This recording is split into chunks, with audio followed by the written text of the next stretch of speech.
l'idée que le Royaume-Uni devienne un paradis fiscal, c'est une idée qui a été évoquée très brièvement, presque en forme de boutade ou de défense par le Premier ministre britannique, Madame May.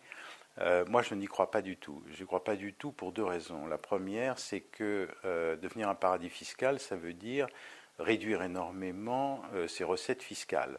Or, le Royaume-Uni, d'autant plus qu'il sera sorti de l'Union européenne, il aura besoin, pour pouvoir se financer sur les marchés internationaux, pour pouvoir avoir des gens qui souscrivent ces titres de dette, il aura besoin d'avoir un budget qui soit relativement équilibré et qui ne soit pas en très fort déficit constamment. Sinon, il ne trouvera pas le financement, ou alors ce sera à des coûts prohibitifs. Et donc le Royaume-Uni va être obligé de faire la part des choses, et comme il a déjà un budget qui est en déficit, il ne peut pas l'accroître énormément. Donc ça, c'est une première raison qui rend difficile d'être extrêmement agressif sur le plan fiscal.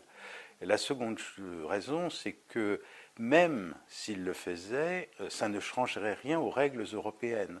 Si vous n'avez pas le droit d'exercer des activités directement, même si vous le faites à des coûts très faibles parce que vous êtes très agressif sur votre fiscalité, vous réduisez les impôts au minimum, etc., ou en dessous du minimum, vous faites des tas de choses qui sont comme une place offshore, si vous n'avez pas le droit de venir, vous n'avez pas le droit de venir. Donc les activités qui devront bouger, de toute façon, elles bougeront.